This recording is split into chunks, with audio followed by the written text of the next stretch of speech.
Ba là cây nến vàng, mẹ là cây nến xanh, con là cây nến hồng.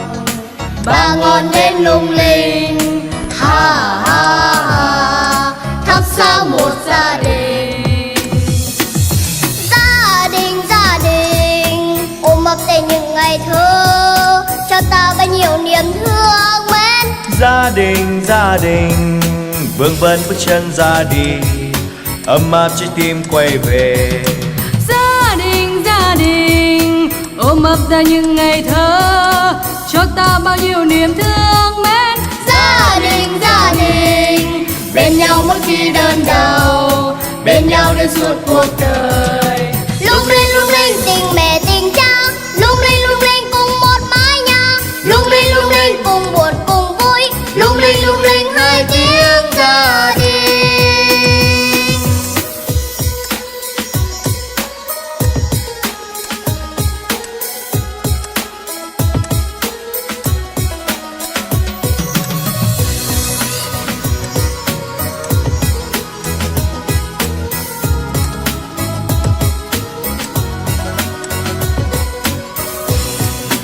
Ba là cây nến vàng, Mẹ là cây nến xanh, Con là cây nến hồng. ba ngọn nến lung linh, ha ha ha, thắp sáng một gia đình. Gia đình ôm ấp tên những ngày thơ, cho ta bao nhiêu niềm thương mến. gia đình vương vấn bước chân ra đi, ấm áp trái tim quay về. Gia đình ôm ấp ta những ngày thơ, cho ta bao nhiêu niềm thương mến. Gia đình bên nhau mỗi khi đơn đau, bên nhau đến suốt cuộc đời. Lung linh tình mẹ tình cha, lung linh cùng một mái nhà. Lung linh cùng buồn cùng vui, lung linh hai tiếng gia đình.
thấy bầu gầy nên đuổi theo rất nhanh.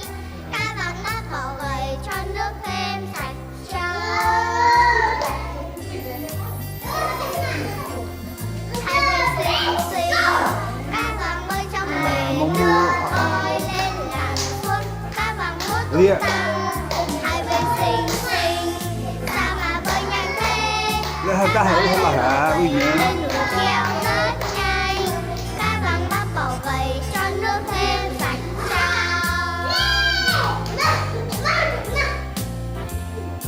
Hari lang bang hấp hấp tới đi gì này thuê không có hari quay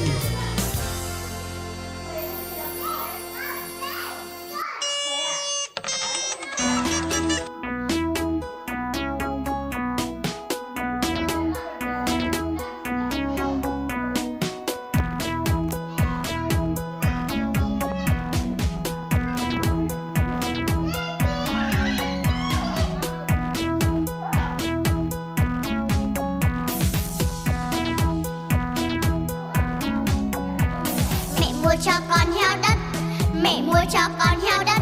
Ý-o, ý-o, ngày hôm nay em vui lắm, cổng heo trên tay em ngắm.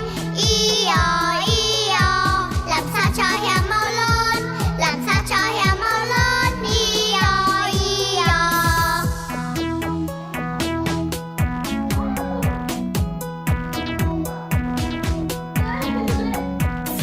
Heo không đòi ăn cơm, heo không đòi ăn cám, heo chỉ cần em bé trên tay. Ầu ơ, em không thể mua kem, em không thể mua bánh, em để dành cho heo, em lì xì heo đất 200 mỗi ngày.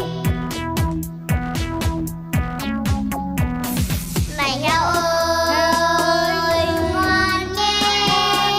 Ý-o, này heo con ơi, mau lớn. Ý-o.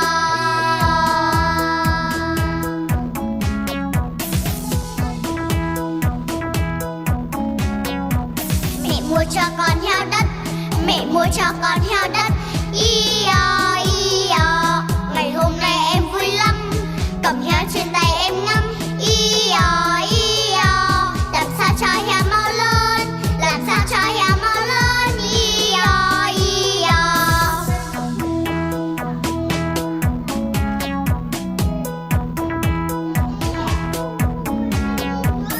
Heo không đòi ăn cơm, heo không đòi ăn cám, heo chỉ cần em bé trên tay. Ầu ơ,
công ơi.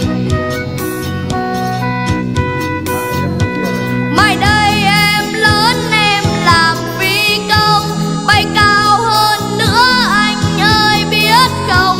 Em thính bầu trời anh phi công ơi, em thính bầu trời anh phi công ơi.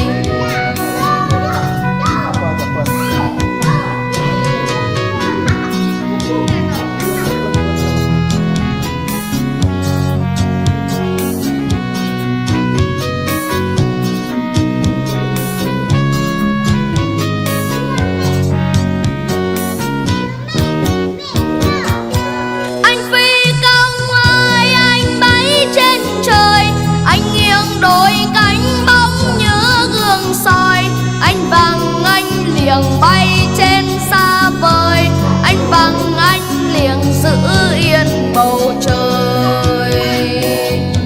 Em thính bầu trời anh đang bay